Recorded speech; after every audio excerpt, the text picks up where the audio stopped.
वो उन्ना गा सकता, उदों वड्डा बच्चा सारा जपजी साहब का पाठ कर लेंदा। इस तरह जिन्नी किसी के अंदर समर्था है वाहिगुरू ने बख्शी, उन्ना क कोई निमरता नाल उहनूं गा सकता, जिन्नी जिन्नी किसी ने ताकत दिती हुई है। गावै को दात जाणै नीसाण, कोई उहदियां दातां नूं गाउंदा है। नीसाण का अर्थ है प्रगट कर करके, इउं जाणदा कि मैनूं वाहिगुरू ने आह दिता है, लोगों को दसदा देखो वाहिगुरू की कृपा नाल मैनूं आह मिलिया, वाहिगुरू की कृपा नाल इह पदार्थ मिलिया, वाहिगुरू की कृपा नाल इह पदार्थ मिलिया। इस तरह बहुत सारे लोग उहदियां दातां द्वारा उहनूं गाउंदे ने, कोई उहदे बल राहीं उहनूं गाउंदे ने। गावै को गुण वडियाइयां चार, कोई इउं गाउंदा कि देखो वाहिगुरू दे अंदर किन्ने गुण हन, वाहिगुरू के गुणां नूं गाउंदा है। ऊच अपार बेअंत स्वामी कौन जाणै गुण तेरे, वाहिगुरू के गुणां का गायन करदा। सुखमनी सहज गोबिंद गुण नाम, कोई तो उहदे गुणां राहीं गाउंदा कि रोजी देहंद है, कि राज करीम है, कि करमं करीम है, कि सरबं कली है, कि सरबं दली है, ये उहदे गुण हन। भी वाहिगुरू अंदर इन्ने गुण हैं। कोई उहदियां सुंदर वडियाइयां करदा, वाहिगुरू ने मैनूं इन्नियां वडियाइयां दित्तियां ने, सो वाहिगुरू ने मैनूं चंगे चंगे गुण बख्शिश कीते ने, वाहिगुरू ने मैनूं वडियाइयां बख्शियां ने, जां वाहिगुरू विच इह वडियाइयां हन। महाराज जी भी कहंदे ने वड्डी वडियाई जां वड्डा नाम, इस करके वड्डी वडियाई जां नेचल थां, वड्डी वडियाई जाणै अलाओ, वड्डी वडियाई जां पुछना दात, वड्डी वडियाई जां आपे आप। अखीर ते जाके कहंदे वड्डे कीआं वडियाइयां किछ कहना कहण ना जाए, सो करता कादर करीम दे जीआं रिजक समाए। इस करके उहदियां वडियाइयां नूं महाराज कहने कि हर कोई गाउंदा अपने जिन्नी कि किसी नूं हिम्मत दित्ती है। चार दा अर्थ है सुंदर, चारू जां चार। सुंदर वडियाइयां सुंदर गुणां नूं कोई गाउंदा है उहदी किरपा नाल, कीर्तन विच गाउंदा है, कोई गुण कथन करदा कथा राहीं, कोई वडियाइयां कीर्तन राहीं करदा उहदियां। गावै को विद्या विखम विचार, कई क जाने जिहड़े उहदा औखी विद्या राहीं विचार करके कहंदे ने भी औखा है। विखम तो भाव कठन, विखम पहले दो विश्राम गावै को ताण गावै को दात उत्ते आ जांदे, ते बाकी दे गावै को गावै को गावै को ते आउंदे ने। ये दलाइयां जिहड़ियां ने इन्हां दा बस ज़्यादा ध्यान देना। वावे दलाइयां जिहड़ियां ने यही आपां नूं हरेक जगह वड्डा नुक्स अपना दलाइयां दा ही पैंदा। ये पक्कियां पका लो भी गावै, एक हुंदा वावे नूं एक ਲਾਂ लगी हुई वे, गावे अते गावै। तो अपने पढ़न विच बस इन्ना कि नुकसान आपां नूं हुंदा, फर्क पै जांदा। फिर गावे को ताण होवे किसे ताण, इत्थे तीन दलाइयां छड्डियां गईयां। गावे को ताण होवे किसे ताण, जदों कि शुद्ध पाठ बोलो गावै को ताण होवै वै किसै, किसै दे दलाइयां किसै ताण। बस इन्ने च ही तुसीं बख्शिश लै जानी महाराज दी, इन्ने च ही खुशियां हो जाणियां। ध्यान थोड़ा जिहा देण दी लोड़ है कि गुरबाणी नूं ध्यान दे नाल बस पढ़ो। सतगुरु अगे भी बेनती करो महाराज जी मैनूं सोझियां दिओ। नाले पहिलां एक काम कर लिया करो, जे किते संथਿਆ करनी भी किसी ने जां गुरबाणी पढ़नी भी है, पहला कड़ाह प्रसाद लैके अंदर आके बेनती करिया करो महाराज को, महाराज मैं बाणी शुद्ध पढ़नी।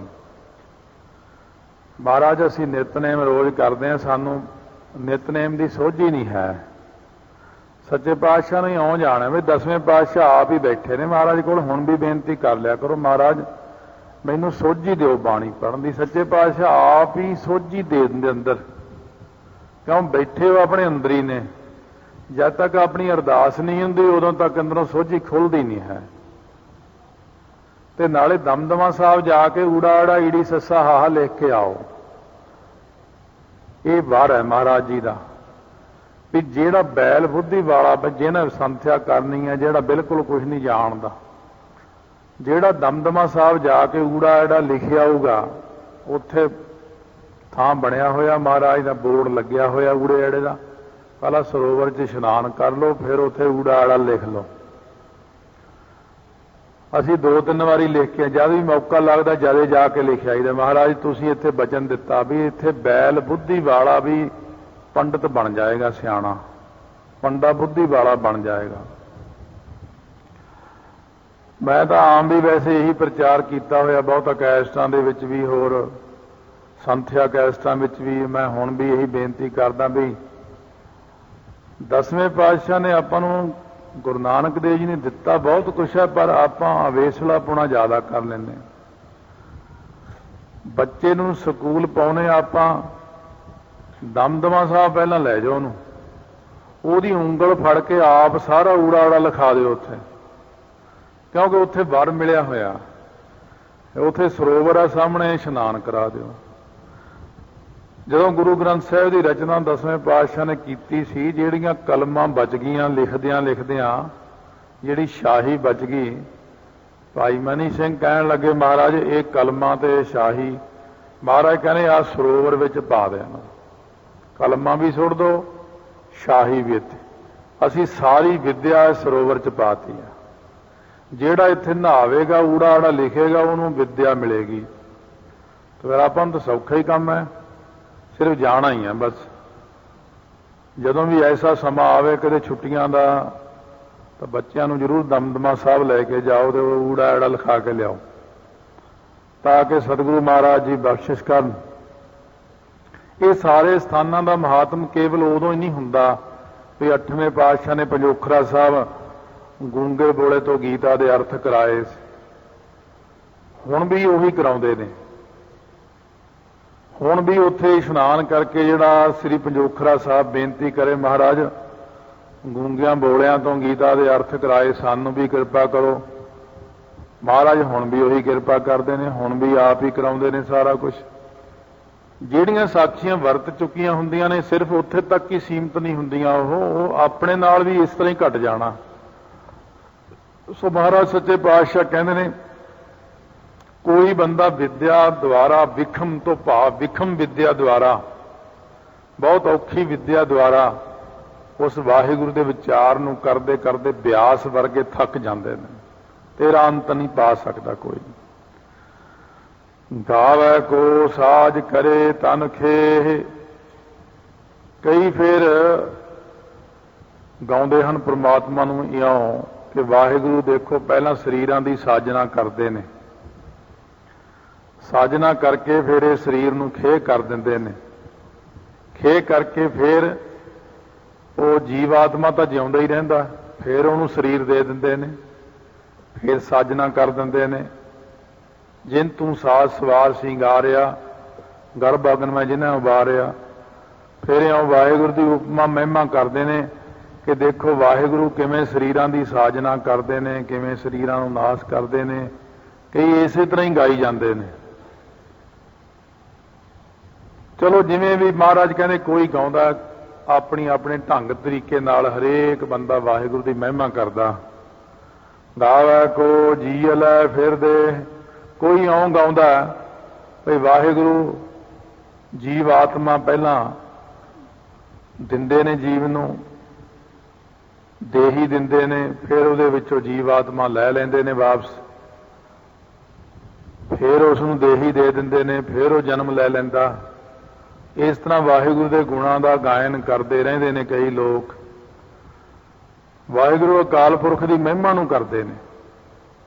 ਗਾਵੇ ਕੋ ਜਾਪੈ ਦਿਸੈ ਦੂਰ, ਕੋਈ ਇਉਂ ਗਾਉਂਦਾ ਕਿ ਵਾਹਿਗੁਰੂ ਜਿਹੜਾ ਹੈ ਉਹ ਬਹੁਤ ਦੂਰ ਹੈ। ਜਾਪੈ ਜਾਣਿਆ ਜਾਂਦਾ ਹੈ, ਦਿਸਦਾ ਹੈ ਦੂਰ, ਉਹ ਉੱਪਰ ਹੈ ਨੀਲੀ ਛੱਤ ਵਾਲਾ। ਕੋਈ ਇਉਂ ਕਹਿ ਕੇ ਉਹਦੀ ਉਪਮਾ ਕਰਦਾ ਕਿ ਵਾਹਿਗੁਰੂ ਬਹੁਤ ਦੂਰ ਹੈ, ਵਾਹਿਗੁਰੂ ਮੇਰੀਆਂ ਅੱਖਾਂ ਤੋਂ ਦੂਰ ਹੈ। ਹੁੰਦਾ ਤਾਂ ਕੋਲ ਹੀ ਹੈ, ਪਰ ਉਹਦੇ ਦਿਸਣ ਵਿੱਚ ਉਹਨੂੰ ਦੂਰ ਲੱਗਦਾ। ਗਾਵੇ ਕੋ ਵੇਖੈ ਹਾਦਰਾ ਹਦੂਰ। ਕੋਈ ਇਉਂ ਗਾਉਂਦਾ ਕਿ ਵਾਹਿਗੁਰੂ ਹਾਦਰਾ ਹਦੂਰ ਸਾਹਮਣੇ ਦੇਖ ਰਿਹਾ ਹੈ। ਕਈ ਇਸ ਤਰ੍ਹਾਂ ਕਹਿੰਦੇ ਜਿਨ੍ਹਾਂ ਤੇ ਕਿਰਪਾ ਹੁੰਦੀ ਹੈ, ਜਿਨ੍ਹਾਂ ਤੇ ਕਿਰਪਾ ਹੋ ਜਾਂਦੀ ਹੈ, ਉਹ ਇਸ ਤਰ੍ਹਾਂ ਕਹਿਣ ਲੱਗ ਜਾਂਦੇ ਨੇ। ਜਿਹੜੇ ਇੱਕ ਮਨਮੁਖ ਲੋਕ ਨੇ ਉਹ ਕਹਿੰਦੇ ਰੱਬ ਕਿਤੇ ਦੂਰ ਬੈਠਾ। ਗੁਰਮੁਖ ਕਹਿੰਦੇ ਨੇ ਰੱਬ ਤਾਂ ਬਿਲਕੁਲ ਹਿਰਦੇ 'ਚ ਬੈਠਾ। ਕਹਿ ਰਵਿਦਾਸ ਹਾਥ ਪੈ ਨੇਰਾ ਸਹਿਜੇ ਹੋਏ ਸੋ ਹੋਈ। ਇਸ ਤਰ੍ਹਾਂ ਕਰਕੇ ਹਰੇਕ ਕੋਈ ਆਪਣਾ ਆਪਣੇ ਹਿਸਾਬ ਨਾਲ ਜਿੰਨਾ ਕਿਸੇ ਨੂੰ ਬਲ ਮਿਲਿਆ ਹੋਇਆ ਹਰੇਕ ਗਾਉਂਦਾ।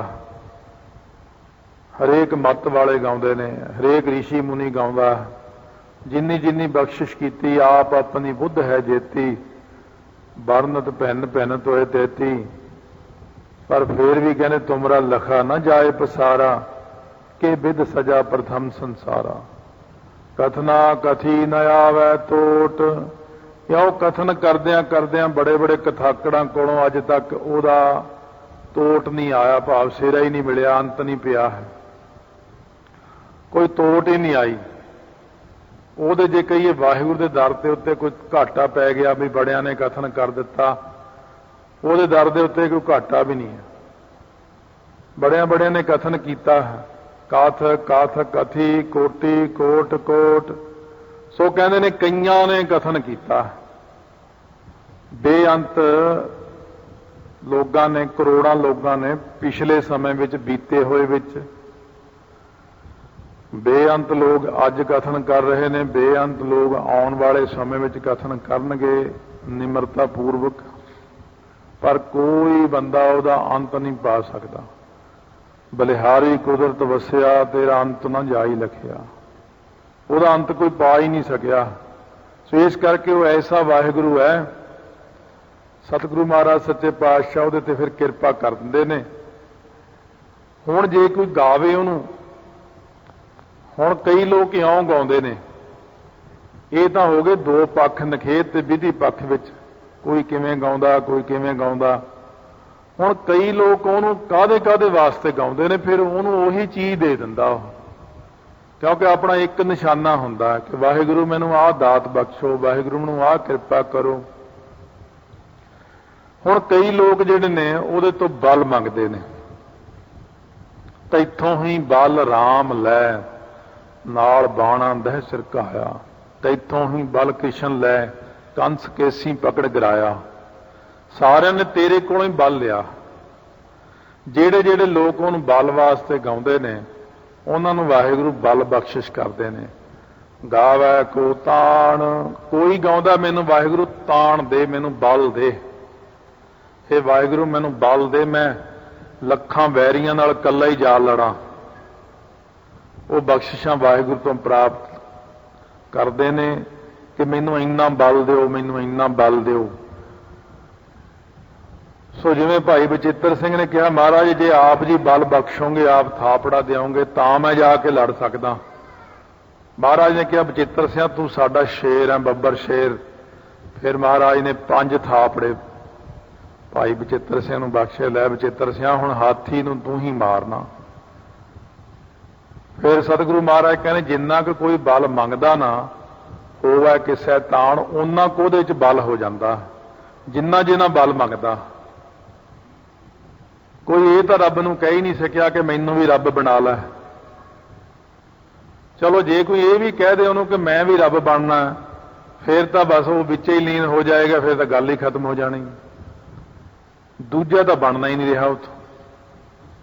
ਇਸ ਕਰਕੇ ਜਿੰਨਾ ਜਿੰਨਾ ਕਿਸੇ ਨੇ ਬਲ ਆਰਾਧਨਾ ਕਰਕੇ ਮੰਗਿਆ ਹੈ, ਇਉਂ ਤਾਂ ਹਰਨਾਕਸ਼ ਨੇ ਵੀ ਬਲ ਮੰਗਿਆ, ਰਾਵਣ ਨੇ ਵੀ ਬਲ ਮੰਗਿਆ, ਜਿਹਨੇ ਜਿਹਨੇ ਤਪੱਸਿਆ ਕਰਕੇ ਜਿੰਨਾ ਜਿੰਨਾ ਬਲ ਮੰਗਿਆ। ਬ੍ਰਹਮਾ ਨੇ ਤਪੱਸਿਆ ਕੀਤੀ 10 ਲੱਖ ਵਰਾ ਦੇਵੀ ਦੀ। ਜਦੋਂ ਦੇਵੀ ਪ੍ਰਗਟ ਹੋਈ ਕਹਿਣ ਲੱਗੀ ਕੀ ਚਾਹੀਦਾ, ਕਿਹੜੀ ਗੱਲੋਂ ਯਾਦ ਕੀਤਾ? ਕਹਿੰਦੇ ਮੈਨੂੰ ਸ੍ਰਿਸ਼ਟੀ ਦੇ ਰਚਣ ਦਾ ਬਲ ਦਿਓ। ਕਹਿਣ ਲੱਗੀ ਤੈਨੂੰ ਸ੍ਰਿਸ਼ਟੀ ਦੇ ਰਚਣ ਦਾ ਬਲ ਮੈਂ ਨਹੀਂ ਦੇ ਸਕਦੀ। ਸ੍ਰਿਸ਼ਟੀ ਦੀ ਮੈਂ ਪਾਲਣਹਾਰ ਹਾਂ। ਸ੍ਰਿਸ਼ਟੀ ਨੂੰ ਮੈਂ ਥਾਂ ਥਾਂ ਦੇ ਉੱਤੇ ਦੇਖਣਾ ਹੈ, ਥਾਂ ਤੇ ਪਹੁੰਚਾਉਣਾ ਹੈ ਹਰੇਕ ਚੀਜ਼ ਨੂੰ। ਮੈਂ ਸ੍ਰਿਸ਼ਟੀ ਨੂੰ ਰਚਣ ਵਾਲੀ ਨਹੀਂ ਹਾਂ, ਨਾ ਮੈਂ ਇਹਨੂੰ ਬਲ ਦੇ ਸਕਦੀ ਹਾਂ। ਫਿਰ ਕੌਣ ਦਿੰਦਾ? ਕਹਿੰਦੇ ਇਹ ਤਾਂ ਅਕਾਲ ਪੁਰਖ ਦੀ ਹੀ ਭਗਤੀ ਕਰਨੀ ਪਏ। ਫਿਰ 10 ਲੱਖ ਵਰਾ ਤਪੱਸਿਆ ਕੀਤੀ। ਜਦੋਂ ਅਕਾਲ ਪੁਰਖ ਦੀ ਆਕਾਸ਼ ਬਾਣੀ ਹੋਈ, ਤਪ ਕਰ ਤਪ ਕਰ ਤਪ ਕਰ, ਤਾਂ ਇਹਨੇ ਤਪ ਕੀਤਾ। ਬ੍ਰਹਮਾ ਨੇ 10 ਲੱਖ ਵਰਾ। ਫਿਰ ਪਰਮੇਸ਼ਰ ਨੇ ਪੁੱਛਿਆ ਕੀ ਇੱਛਾ? ਕਹਿੰਦੇ ਸ੍ਰਿਸ਼ਟੀ ਦੇ ਰਚਣ ਦਾ ਬਲ ਬਖਸ਼ੋ। ਗਾਵੈ ਕੋ ਤਾਣ, ਤਾਣ ਵਾਸਤੇ ਗਾਇਆ ਇਹਨੇ ਕਿ ਮੈਨੂੰ ਇੰਨਾ ਬਲ ਦਿਓ ਕਿ ਮੈਂ ਸ੍ਰਿਸ਼ਟੀ ਦੀ ਰਚਨਾ ਕਰ ਸਕਾਂ। ਹੋਵੇ ਕਿਸੇ ਤਾਣ, ਫਿਰ ਉਸੇ ਕਿਸੇ ਨੂੰ ਹੀ ਬਲ ਦੇ ਦਿੰਦਾ ਉਹ। ਜੇ ਆਪਾਂ ਵੀ ਕਰੀਏ ਉਹਦੀ ਤਪੱਸਿਆ, ਵੀ ਮੈਨੂੰ ਤਪੱਸਿਆ ਦਿਓ। ਸੋ ਜਿਵੇਂ ਬੜੇ ਬੜੇ ਭਲਵਾਨ ਨੇ, ਬੜੇ ਬੜੇ ਖਿਡਾਰੀ ਨੇ, ਉਹ ਵੀ ਵਾਹਿਗੁਰੂ ਕੋਲ ਆ ਕੇ ਇੱਥੇ ਮੰਗ ਕੇ ਜਾਂਦੇ, ਮੈਂ ਓਲੰਪਿਕ 'ਚ ਫਸਟ ਆਵਾਂ, ਮੈਨੂੰ ਇੰਨਾ ਬਲ ਦਿਓ ਕਿ ਮੈਂ 400 ਮੀਟਰ ਦੀ ਰੇਸ ਸਭ ਤੋਂ ਪਹਿਲਾਂ ਲੰਘ ਜਾਵਾਂ। ਮਹਾਰਾਜ ਉਹਨੂੰ ਓਨਾ ਹੀ ਬਲ ਦੇ ਦਿੰਦੇ ਆ। ਜਿਵੇਂ ਵੀ ਕੋਈ ਵਿੱਦਿਆ ਦਾ ਬਲ ਮੰਗਦਾ ਹੈ, ਕੋਈ ਤੈਰਾਕੀ ਵਿੱਚ ਬਲ ਮੰਗਦਾ ਹੈ, ਕੋਈ ਸੰਗੀਤ ਵਿੱਦਿਆ ਵਿੱਚ ਬਲ ਮੰਗਦਾ, ਜਿੰਨਾ ਵੀ ਕੋਈ ਬਲ ਕਿਸੇ ਨੂੰ ਵੀ ਮਿਲਦਾ ਹੈ ਉਹ ਸਾਰਾ ਵਾਹਿਗੁਰੂ ਤੋਂ ਹੀ ਮਿਲਦਾ ਹੈ। ਜੋ ਵੀ ਤੁਸੀਂ ਲੈਣਾ ਵਾਹਿਗੁਰੂ ਤੋਂ ਲਓ। ਜੋ ਵੀ ਆਪਾਂ ਮੰਗਾਂਗੇ ਉਹੀ ਵਾਹਿਗੁਰੂ ਓਨਾ ਹੀ ਬਲ ਆਪਾਂ ਨੂੰ ਬਖਸ਼ਿਸ਼ ਕਰ ਦੇਣਗੇ। ਸਾਨੂੰ ਮਹਾਰਾਜ ਜੀ ਕਥਾ ਦਾ ਬਲ ਬਖਸ਼ੋ ਜੇ ਮੰਗੀਏ। ਕਿੰਨੀਆਂ ਕਥਾ ਕਰਨੀਆਂ? ਸੰਤ ਬਾਬਾ ਕਰਤਾਰ ਸਿੰਘ ਜੀ 14 ਕਥਾ ਕਰਦੇ ਸੀ ਇੱਕ ਦਿਨ 'ਚ। ਇੰਨਾ ਬਲ ਮੰਗਿਆ ਰੱਬ ਤੋਂ, ਉਹ ਰੱਬਾ ਮੈਨੂੰ ਨੀਂਦ ਘਟਾ ਦੀ, ਮੇਰੀ ਰੋਟੀ ਘਟਾ ਦੀ, ਪਰ ਕਥਾ ਮੈਨੂੰ ਜ਼ਿਆਦਾ ਨਹੀਂ ਕਰਨੀ। ਅਸੀਂ ਨਾਲ ਰਹੇ, ਥੱਕ ਜਾਂਦੇ ਹੁੰਦੇ ਸੀ, ਸਵੇਰੇ ਚੱਲ ਪੈਣਾ, ਸ਼ਾਮ ਤੱਕ ਅੱਧਾ ਅੱਧਾ ਘੰਟਾ ਲਾਉਂਦੇ ਸੀ। ਹਰੇਕ 14 ਪਿੰਡਾਂ 'ਚ ਕਥਾ ਰੱਖ ਲੈਂਦੇ, ਚੱਲ ਅਗਲੇ ਪਿੰਡ, ਚੱਲ ਅਗਲੇ ਪਿੰਡ, 14 ਥਾਈਂ ਪ੍ਰਚਾਰ ਕਰ ਦੇਣਾ ਇੱਕੋ ਦਿਨ ਦੇ ਵਿੱਚ। ਸੋ ਇਸ ਕਰਕੇ ਉਹਨਾਂ ਨੇ ਇਹੀ ਬਲ ਮੰਗਿਆ ਸੀ। ਕਿਸੇ ਨੇ ਸਿਮਰਨ ਦਾ ਹੀ ਬਲ ਮੰਗਿਆ, ਇੱਕ ਦੂਜੀ ਬਹੁਤ ਲੱਖ ਹੋਏ, ਲੱਖ ਹੋਵੇ, ਲੱਖ 20। ਮਹਾਰਾਜ ਮੇਰੀਆਂ ਲੱਖਾਂ ਜ਼ਬਾਨਾਂ ਬਣਾ ਦਿਓ, ਮੈਂ ਤੁਹਾਡਾ ਇੰਨਾ ਸਿਮਰਨ ਕਰਾਂ। ਮਹਾਰਾਜ ਮੈਨੂੰ 100 ਪਾਠ ਜਿੰਨਾ ਬਲ ਦਿਓ, 100 ਜਪਜੀ ਸਾਹਿਬ ਰੋਜ਼ ਪੜ੍ਹ ਲਾਂ ਮੈਂ। ਇਹ ਵੀ ਤਾਂ ਪਹਿਲਾਂ ਕੜਾਹ ਪ੍ਰਸ਼ਾਦ ਕਰਕੇ ਬੇਨਤੀ ਕਰਨੀ ਪੈਣੀ, ਵੀ ਇੰਨਾ ਇੰਨਾ ਬਲ ਬਖਸ਼ੋ। ਕਈ ਸਿੰਘ ਅਰਦਾਸ ਕਰਕੇ ਤਾਬਿਆ ਬਹਿ ਕੇ, ਮਹਾਰਾਜ ਮੈਨੂੰ ਇਕੱਲੇ ਨੂੰ ਹੀ ਅਖੰਡ ਪਾਠ ਕਰਨ ਦਾ ਬਲ ਬਖਸ਼ੋ। ਫਿਰ ਉਹ ਇਕੱਲੇ ਹੀ ਕਰ ਲੈਂਦੇ। ਜਿਹਾ ਜਿਹਾ ਮਰਜ਼ੀ ਮੰਗ ਲਓ ਮਹਾਰਾਜ ਤੋਂ, ਉਹੋ ਜਿਹੀ ਬਲ ਅਕਾਲ ਪੁਰਖ ਜੀਵ ਨੂੰ ਬਖਸ਼ਿਸ਼ ਕਰ ਦਿੰਦੇ ਨੇ। ਗਾਵੈ ਕੋ ਦਾਤ, ਜਾਣੈ ਨੀਸਾਨ। ਕਈ ਦਾਤਾਂ ਵਾਸਤੇ ਉਹਨੂੰ ਗਾਉਂਦੇ ਨੇ, ਪ੍ਰਮਾਤਮਾ ਨੂੰ ਦਾਤਾਂ ਲਈ ਗਾਉਂਦੇ ਨੇ। ਮੈਨੂੰ ਧਰਮ ਦਿਓ, ਅਰਥ, ਕਾਮ, ਮੋਖ। ਅੱਛਾ ਭਈ ਤੂੰ ਇਹ ਲੈ ਲੈ। ਕਈ ਜਿਹੜੇ ਨੇ ਉਹ ਕਹਿੰਦੇ ਮੈਨੂੰ ਨਾਮ ਪਦਾਰਥ ਦਿਓ, ਪ੍ਰੇਮ ਪਦਾਰਥ, ਗਿਆਨ ਪਦਾਰਥ, ਮੁਕਤ ਪਦਾਰਥ ਬਖਸ਼ੋ। ਕਹਿੰਦੇ ਚੰਗਾ ਭਈ ਤੂੰ ਇਹ ਲੈ ਲੈ। ਕਈ ਕਹਿੰਦੇ ਨੇ ਮਹਾਰਾਜ ਮੈਨੂੰ ਆਹ ਦਾਤਾਂ ਦਿਓ, ਉਹ ਲੈਣੇ। ਜਾਣੈ ਨੀਸਾਨ, ਨੀਸਾਨ ਹੁੰਦਾ ਪ੍ਰਗਟ। ਕਈ ਕਹਿੰਦੇ ਨੇ ਮੈਂ ਤੈਨੂੰ ਪ੍ਰਗਟ ਹੀ ਆਪਣੇ ਸਾਹਮਣੇ ਦਰਸ਼ਨ ਕਰਨਾ ਚਾਹੁੰਦਾ ਤੇਰੇ, ਮੈਨੂੰ ਦਰਸ਼ਨ ਦਿਓ।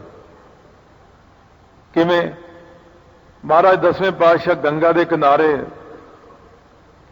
ਜਦੋਂ ਖੇਡ ਰਹੇ ਪਟਨਾ ਸਾਹਿਬ ਬੱਚਿਆਂ ਦੇ ਨਾਲ, 4 ਸਾਲ ਦੀ ਸਾਰੀ ਉਮਰ ਹੈ, 4-5 ਸਾਲ ਦੀ। ਪੰਡਤ ਸ਼ਿਵਦੱਤ ਆਪਣੇ ਮੰਦਿਰ ਦੇ ਵਿੱਚ ਬੈਠਾ ਪੂਜਾ ਕਰ ਰਿਹਾ ਹੈ, ਗੰਗਾ ਦੇ ਕਿਨਾਰੇ ਹੀ ਹੈ ਮੰਦਿਰ ਉਹ। ਪੰਡਤ ਸ਼ਿਵਦੱਤ ਨੂੰ ਇੰਨੀ ਸ਼ਰਧਾ ਹੋਈ, ਕਹਿੰਦਾ ਜੇ ਤੁਸੀਂ ਅਕਾਲ ਪੁਰਖ ਦਾ ਅਵਤਾਰ ਹੋ ਤੇ ਮੇਰੀ ਇੱਕ ਸ਼ਰਧਾ ਪੂਰੀ ਕਰ ਦਿਓ। ਐਉਂ ਮਨ ਦੇ ਅੰਦਰ ਬੈਠਾ ਸੋਚਦਾ, ਸਮਾਧੀ ਲਾ ਕੇ, ਵੀ ਮੈਨੂੰ ਰਾਮਚੰਦਰ ਜੀ ਦੇ ਰੂਪ ਵਿੱਚ ਦਰਸ਼ਨ ਦੇ ਦਿਓ। ਜਾਣੈ ਨੀਸਾਨ, ਪ੍ਰਗਟ ਹੀ ਮੈਨੂੰ ਇਉਂ ਦਰਸ਼ਨ ਦਿਓ। ਜਿਵੇਂ ਜਿਵੇਂ ਕਿਸੇ ਨੇ ਦਰਸ਼ਨ ਵੈਸੇ ਉਹਦਾ ਕੋਈ ਦਰਸ਼ਨ ਨਹੀਂ ਹੈ, ਵਾਸਤਵ ਦੇ ਵਿੱਚ ਵਾਹਿਗੁਰੂ ਦਾ ਕੋਈ ਦਰਸ਼ਨ ਨਹੀਂ ਹੈ, ਵਾਹਿਗੁਰੂ ਪ੍ਰਕਾਸ਼ ਰੂਪ ਹੀ ਹੈ।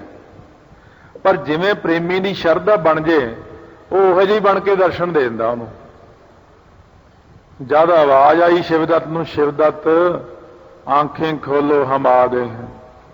ਜਦ ਦੇਖਿਆ ਰਾਮਚੰਦਰ ਜੀ ਦਾ ਐਡਾ ਵੱਡਾ ਕੱਦ, ਕਿਉਂ ਰਾਮਚੰਦਰ ਜੀ ਦਾ ਕੱਦ ਲਗਭਗ 7 ਫੁੱਟ ਦੇ ਕਰੀਬ ਹੈ।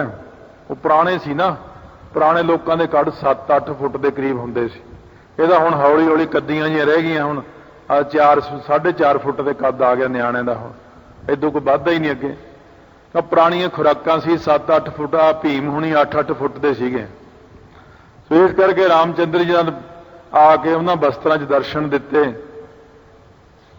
ਤਾਂ ਉਸ ਵਕਤ ਨਿਹਾਲ ਨਿਹਾਲ ਹੋ ਗਿਆ, ਚਰਨੀ ਪੈ ਗਿਆ। ਜਦ ਉੱਪਰ ਉੱਠਿਆ ਤਾਂ ਮਹਾਰਾਜ ਸਾਹਮਣੇ 4 ਸਾਲ ਦੀ ਉਮਰ 'ਚ ਖੜੇ ਹੱਸਦੇ ਨੇ। ਕਹਿੰਦੇ ਹੋ ਗਏ ਸ਼ਿਵਦੱਤ ਦਰਸ਼ਨ? ਕਹਿੰਦੇ ਹਾਂ ਜੀ। ਹੋ ਗਈ ਤੇਰੀ ਇੱਛਾ ਪੂਰੀ? ਕਹਿੰਦੇ ਹਾਂ ਜੀ। ਕਹਿੰਦੇ ਲੈ ਇੱਥੇ ਬੈਠ ਕੇ ਭਜਨ ਕਰਿਆ ਕਰ, ਸੇਵਾ ਕਰਿਆ ਕਰ। ਉਹ ਜਿਵੇਂ ਵੀ ਕੋਈ ਕਹੇ ਕਿ ਮੈਨੂੰ ਇਸ ਰੂਪ ਵਿੱਚ ਦਰਸ਼ਨ ਚਾਹੀਦੇ ਤੇਰੇ, ਉਸੇ ਰੂਪ ਵਿੱਚ ਦਰਸ਼ਨ ਦੇਣ। ਜਿਵੇਂ ਗੁਰੂ ਅਰਜਨ ਦੇਵ ਜੀ ਕੋਲ ਭੱਟ ਇਹ ਆਏ ਚੱਲ ਕੇ ਭੱਟ, ਸੋ ਕਹਿਣ ਲੱਗੇ ਮਹਾਰਾਜ ਸਾਨੂੰ ਵਿਸ਼ਨੂੰ ਜੀ ਦੇ ਰੂਪ ਵਿੱਚ ਦਰਸ਼ਨ ਦੇਣ ਤਾਂ ਅਸੀਂ ਮੰਨਾਂਗੇ। ਵਿਸ਼ਨੂੰ ਰੂਪ ਵਿੱਚ ਦਰਸ਼ਨ ਹੋ ਗਏ। ਤੀਜੇ ਪਾਤਸ਼ਾਹ ਕੋਲ ਪੰਡਤ ਮਾਈ ਦਾਸ ਆਇਆ, ਵਿਸ਼ਨੂੰ ਦੇ ਰੂਪ ਦਰਸ਼ਨ ਕਰ ਲਏ, ਕ੍ਰਿਸ਼ਨ ਜੀ ਦੇ ਰੂਪ ਦਰਸ਼ਨ ਕਰ ਲਏ, ਮੈਨੂੰ ਫਲਾਣੇ ਰੂਪ ਦਰਸ਼ਨ ਦਿਓ, ਕਿਉਂਕਿ ਸਾਰੇ ਤਾਂ ਤੇਰੇ ਵਿੱਚ ਹੀ ਸਮਾਏ ਹੋਏ ਰੂਪ ਨੇ। ਤੁਸੀਂ ਜਿਹੜਾ ਮਰਜ਼ੀ ਰੂਪ ਕੱਢ ਕੇ ਬਾਹਰ ਉਹਨੂੰ ਦਿਖਾ ਦਿਓ ਪ੍ਰੇਮੀ ਨੂੰ, ਵਾਸਤਵ ਚ ਤੁਹਾਡਾ ਕੋਈ ਰੂਪ ਨਹੀਂ ਹੈ। ਚੱਕਰ ਚਿਹਨ ਅਰ ਬਰਨ ਜਾਤ ਅਰ ਪਾਤ ਨਹਿਨ, ਜੇ ਰੂਪ ਰੰਗ ਅਰ ਰੇਖ ਭੇਖ ਕੋ ਕਹਿ ਨਾ ਸਕਤ ਕੇ, ਕੁਛ ਵੀ ਨਹੀਂ ਹੈ ਇੱਥੇ ਵੈਸੇ। ਪਰ ਸਾਡੀ ਸ਼ਰਧਾ ਹੁੰਦੀ ਜਿਵੇਂ ਉਵੇਂ ਸਤਿਗੁਰੂ ਮਹਾਰਾਜ ਸੱਚੇ ਪਾਤਸ਼ਾਹ ਸਾਨੂੰ ਦਰਸ਼ਨ ਬਖਸ਼ਿਸ਼ ਕਰਦੇ ਨੇ। ਜਿਵੇਂ ਕੋਈ ਗਾਉਂਦਾ ਹੈ ਆਪਣੀ ਸ਼ਰਧਾ ਨਾਲ, ਜਿਵੇਂ ਕੋਈ ਧੰਨ ਗੁਰੂ ਨਾਨਕ ਧੰਨ ਗੁਰੂ ਨਾਨਕ ਧੰਨ ਗੁਰੂ ਨਾਨਕ ਕਰੀ ਜਾਂਦਾ, ਉਹਨੂੰ ਗੁਰੂ ਨਾਨਕ ਦੇਵ ਜੀ ਦੇ ਰੂਪ ਵਿੱਚ ਆ ਕੇ ਮਿਲ ਪੈਂਦੇ ਨੇ। ਸੋ ਇਸ ਕਰਕੇ ਸਤਿਗੁਰੂ ਮਹਾਰਾਜ ਸੱਚੇ ਪਾਤਸ਼ਾਹ ਕਹਿੰਦੇ ਮੈਂ ਤਾਂ ਜਿਵੇਂ ਕੋਈ ਮੈਨੂੰ ਯਾਦ ਕਰਦਾ ਮੈਂ ਤਾਂ ਉਵੇਂ ਹੀ ਦਰਸ਼ਨ ਦੇ ਦਿੰਦਾ ਉਹਨੂੰ। ਗਾਵੈ ਕੋ ਗੁਣ ਵਡਿਆਈਆਂ ਚਾਰ, ਕਈ ਆਉਂ ਗਾਉਂਦੇ ਨੇ ਕਿ ਮੇਰੇ ਚ ਇੰਨੇ ਗੁਣ ਹੋ ਜਾਣ। ਜਿੰਨੇ ਗੁਣ ਕੋਈ ਮੰਗਦਾ ਉਹਨਾਂ ਗੁਣਾਂ ਵਾਸਤੇ ਵਾਹਿਗੁਰੂ ਅੱਗੇ ਅਰਦਾਸ ਕਰਦਾ, ਪਾਠ ਕਰਦਾ ਕਿ ਮੈਨੂੰ ਤਾਂ ਇੰਨੇ ਗੁਣ ਬਖਸ਼ੋ। ਮਹਾਰਾਜ ਸੱਚੇ ਪਾਤਸ਼ਾਹ ਨੂੰ ਉਨੇ ਹੀ ਗੁਣ ਦੇ ਦਿੰਦੇ ਨੇ।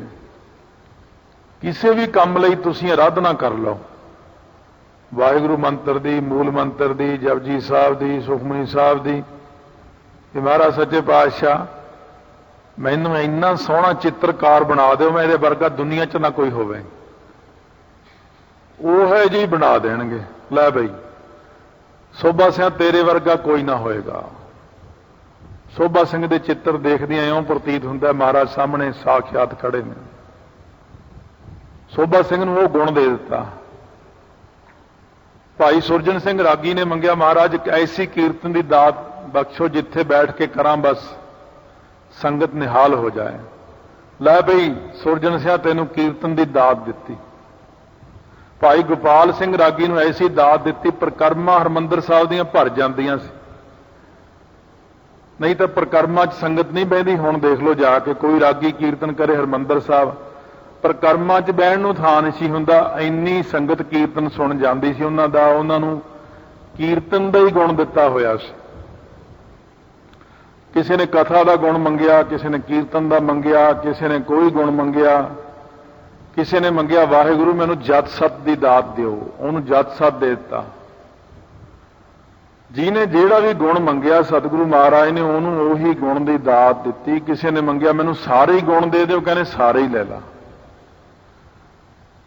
ਸੋ ਕੋਈ ਵਾਹਿਗੁਰੂ ਤੋਂ ਮੰਗਦਾ ਵਡਿਆਈਆਂ ਬਖਸ਼ੋ, ਨਾਮ ਦੀਆਂ ਵਡਿਆਈਆਂ ਦਿਓ, ਬਸ ਮੈਨੂੰ ਤਾਂ ਕਿਰਪਾ ਕਰਕੇ ਇਹ ਵਡਿਆਈ ਦਿਓ ਕਿ ਨਾਮ ਦੀ ਵਡਿਆਈ ਮਿਲੇ। ਅੱਜ ਵੀ ਇਹੀ ਆਇਆ ਸੀ ਬਚਨ ਮਹਾਰਾਜ ਦਾ ਸ੍ਰੀ ਮੁਖ ਵਾਕ ਦੇ ਵਿੱਚ ਕਿ ਮੈਨੂੰ ਤਾਂ ਇੱਕੋ ਵਡਿਆਈ ਦਿਓ, ਜਿਨ ਵਡਿਆਈ ਤੇਰੇ ਨਾਮ ਕੀ ਤੇ ਰਤੇ ਮਨ ਮਾਹੇ, ਨਾਨਕ ਅੰਮ੍ਰਿਤ ਏਕ ਹੈ ਦੂਜਾ ਅੰਮ੍ਰਿਤ ਨਾਹੀ। ਚਾਰ ਤੋਂ ਭਾਵ ਸੁੰਦਰ, ਤੇਰੀਆਂ ਸੁੰਦਰ ਵਡਿਆਈਆਂ ਕਰਨ ਦਾ ਮੌਕਾ ਦਿਓ, ਮੈਨੂੰ ਵਡਿਆਈਆਂ ਬਖਸ਼ੋ ਨਾਮ ਦੀਆਂ, ਮੈਨੂੰ ਚੰਗੇ ਗੁਣ ਦਿਓ ਮਹਾਤਮਾ ਵਾਲੇ। ਗੁਣ ਵੀ ਵੱਖੋ ਵੱਖਰੇ ਨੇ। ਕੋਈ ਸਤ ਸੰਤੋਖ ਦਇਆ ਧਰਮ ਵਿਚਾਰ ਮਿੱਠ ਬੋਲੜਾ ਸੁਭਾਅ ਮੰਗਦਾ ਹੈ। ਕੋਈ ਕਹਿੰਦਾ ਮੈਨੂੰ ਦੁਨਿਆਵੀ ਗੁਣ ਦਿਓ, ਇੰਨਾ ਗੁਣ ਦਿਓ ਜਿਸ ਕਰਕੇ ਮੇਰੇ ਕੋਲ ਪੈਸਾ ਹੀ ਪੈਸਾ। ਕੋਈ ਗੁਣ ਪੈਸਿਆਂ ਲਈ ਮੰਗਦਾ, ਕੋਈ ਕਿਵੇਂ ਮੰਗਦਾ। ਤੇਰੇ ਦਰ ਤੋਂ ਜਿਹਾ ਜਿਹਾ ਕਿਸੇ ਨੇ ਆ ਕੇ ਮੰਗਿਆ ਉਹਨੂੰ ਤੂੰ ਉਹ ਹੈ ਜਿਹੀ ਗੁਣ ਦੇ ਦਿੱਤਾ। ਜਿਹਨੇ ਜੋ ਮੰਗਿਆ ਉਹਨੂੰ ਉਹੀ ਮਿਲ ਜਾਣਾ। ਮਹਾਰਾਜ ਕਹਿੰਦੇ ਤੈਨੂੰ ਕੀ ਗੁਣ ਚਾਹੀਦਾ? ਮਹਾਰਾਜ ਮੇਰੇ 'ਚ ਤਾਂ ਕੋਈ ਗੁਣ ਹੀ ਨਹੀਂ, ਮੈਨੂੰ ਤਾਂ ਕੋਈ ਪੁੱਛਣਾ ਹੀ ਨਹੀਂ। ਮੈਨੂੰ ਤਾਂ ਮਹਾਰਾਜ ਉਹਨੂੰ ਉਹੀ ਗੁਣ ਦੇ ਦਿੰਦੇ ਨੇ। ਲਾਲ ਚੰਦ ਹਲਵਾਈ ਭੰਗਾਣੀ ਵਾਲੇ ਯੁੱਧ 'ਚ 10ਵੇਂ ਪਾਤਸ਼ਾਹ ਨੂੰ ਕਹਿੰਦਾ, ਕੋਲ ਖੜ ਗਿਆ ਹੱਥ ਜੋੜ ਕੇ, ਕਹਿੰਦੇ ਆ ਬਈ ਲਾਲ ਚੰਦ, ਮਹਾਰਾਜ ਮੈਨੂੰ ਇੱਕ ਅਫਸੋਸ ਹੈ। ਕਹਿੰਦੇ ਕੀ? ਕਹਿੰਦੇ ਮਠਿਆਈਆਂ ਤਾਂ ਮੈਂ ਬਹੁਤ ਖਵਾਈਆਂ ਸੰਗਤ ਨੂੰ ਲੰਗਰ 'ਚ ਬਣਾ ਬਣਾ ਕੇ, ਆਹ ਜੰਗ ਜਾ ਦੇਖ ਕੇ ਮੇਰਾ ਵੀ ਮਨ ਕਰਦਾ, ਪਰ ਮੇਰੇ 'ਚ ਆ ਗੁਣ ਨਹੀਂ ਨਾ ਹੈ ਵੀ ਮੈਂ ਤਲਵਾਰ ਚਲਾ ਸਕਾਂ। ਮਹਾਰਾਜ ਕਿਤੇ ਮੈਨੂੰ ਵੀ ਇਹ ਬਖਸ਼ਿਸ਼ ਕਰੋ ਗੁਣ ਦੀ। ਮਹਾਰਾਜ ਕਹਿੰਦੇ ਇਹ ਕਿਹੜਾ ਔਖਾ, ਆ ਲੈ ਫੜ ਢਾਲ, ਆ ਸ੍ਰੀ ਸਾਹਿਬ ਆ ਦੇਖ। ਆਪ ਹੀ ਸਿਖਾਉਣ ਲੱਗ ਗਏ ਮਹਾਰਾਜ। ਉਧਰ ਜੰਗ ਚੱਲ ਰਿਹਾ ਸਾਹਮਣੇ, कहने ला जा कोई श्री साहब मारे ना अग्यों तो ढाल ऐ करदी खब्बे पासियों, जद मौका जा देखे खाली उधरों मैं गाटा ला दी। फिर कहना जी 7 वचन चढ़ाता घोड़े ते। देखो एट ए टाइम ही गुण दिंदा वो, ये नहीं हुंदा भी फेर दऊगा। जिवें छज्जू झौर दे सिर ते हथ रख के उस वक्त ही अर्थ करवाते, लाल चंद हलवाई नूं उस वक्त ही जंग विच लड़वाता। शुभ गुण देण लग्गियां देर नहीं लाउंदे सच्चे पातशाह। जे आपां कहीए मेरे च तां ये गुण नहीं, मैं पता नहीं कद जाके सिखांगा, महाराज कहने हुणे सिखा दिंदे तैनूं, देर नहीं लाउंदे। जिवें पहिलां भी आप नूं सुणाया सी प्रसंग, बई बंदे ने महाराज नूं कहा महाराज मैं टीरा, मैनूं लोग टीरा टीरा कहंदे, मेरी अख 'च टीर पैंदा। महाराज कहने अखां बंद करता, जरा खोल हुण अपणियां अखां। कहने जा शीशे 'च देख के आ। जद शीशे देखिया कहना महाराज हुण तां चंगियां भलियां ने। महाराज कहने कुछ भी नहीं होया है, की होया? इस करके पातशाह कोल तां उसे वक्त ही किरपा हुंदी है। बस पिछे ਉਹਦੇ एक चीज खड़ी सी, ਉਹ ਬੰਦੇ ਨੇ ਜਿਹਨੇ चीज मंगी आ ना, ਉਹਦੇ मगर ਉਹਦੀ कमाई काम करदी है। ਆਪਾਂ बिना कमाई तो आके मंगते हैं ना, इस गल्लों काम खराब हुंदा अपना। पहला कमाई करो, मेहनत करो, अभ्यास करो, बाणी पढ़ो, तां आके मंगो, तां छेती मिलती चीज। ते आपां फोकट मंगते हैं महाराज तो कि एवें ही पता नहीं खड़ जाएंगे आके महाराज बख्शिश कर देंगे। महाराज कहने भाई इउं नहीं, पहला मेहनत करो, कमाई करो, अभ्यास करो, मर्यादा कमाओ। गावै को विद्या विखम विचार, कोई वाहिगुरू तो इउं मंगदा कि मैनूं विखम कठन विद्या की दात बख्शो, जिहड़ी विद्या किसी नूं ना आवे वो मैनूं दिओ। वेदांत की विद्या मैनूं बख्शो। सो इसे प्रकार ज्योतिष के 6 अंग ने, वेद के 6 अंग ने, 6 दियां 6 विद्या मंगदा। कठन विद्या लई लोग कराउंदे नहीं अखंड पाठ कि साडा बच्चा फलाने पेपर चों पास हो जाए, इहनूं विद्या की दात देण महाराज। महाराज सच्चे पातशाह आपे ही फिर विद्या दिंदे ने, आप ही किरपा करते हैं। किसी नूं डॉक्टर बनाउंदे ने, किसी नूं इंजीनियर बना देने, किसी नूं कुछ बना देंदे ने, किसी नूं हरेक प्रकार की विद्या जिहड़ी आ ना सच्चे पातशाह बख्शिश करदे ने। जिवें किसी जोतशी ने आके मत्था टेक के महाराज अगे हाथ जोड़े, महाराज 10वें पातशाह नूं कहण लग्या महाराज मेरे ते किरपा करो। कहंदे की चाहिए? महाराज ज्योतिष विद्या का संपूर्ण ज्ञान हो जाए मैनूं। महाराज हस के कहने चंगा जा हो जाऊगा। वो मंग लिया, उन्होंने उही देता। फिर महाराज सच्चे पातशाह जद जा रहे हजूर साहब नूं तां रास्ते दे विच फिर गए दमदमा साहब तो ਸਿੰਘਾਂ ਨੂੰ कहण लगे सारे इत्थे खड़े हो, काम जा आए जरा। पिंड दे विच इकल्ले ही चले गए, एक घर दे मूहरे खड़े हो गए जाके। वो अंदर घरदिਆਂ ਨੂੰ सुनेहा दिता भी बाहर कोई आया घोड़े ते। वो बड़ा बिरध हो गया। जब बाहर आया हौली हौली पछाणिया कि महाराज सच्चे पातशाह आए ने, चरनां ते सिर रख। महाराज कहने इस तां अगे जा रहे सी, मिलन आए हैं, लिया तेरी ज्योतिष देखिए, या जिहनूं मिलन जा रहे हैं मिलेगा कि नहीं? महाराज सच्चे पातशाह ਉਹਦਾ ਤੁਹਾਡੇ ਜਾਣ ਤੋਂ ਪਹਿਲਾਂ ही मर जाएगा, ਉਹਨੇ ਤੁਹਾਨੂੰ ਕੀ मिलना? महाराज कहने क्यों? कहने महाराज ਉਹਦੇ ਭਾਗਾਂ 'ਚ ਤੁਹਾਡੇ दर्शन नहीं लिखे, जे ਉਹਨੂੰ दर्शन हो गए ਉਹਦਾ भला हो जाएगा, रब ने ਉਹਦਾ भला करना नहीं, इस करके वो पहले ही चढ़ाई कर जाएगा।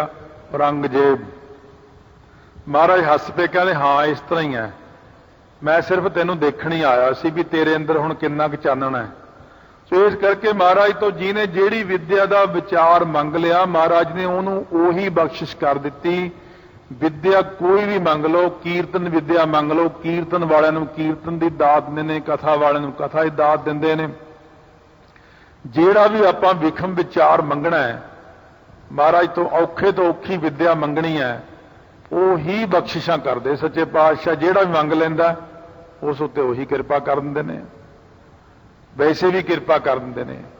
धन्ना सिंह घाही भाई नंद लाल नूं लंघदियां देख के घोड़ियां की लिद साफ करता सी,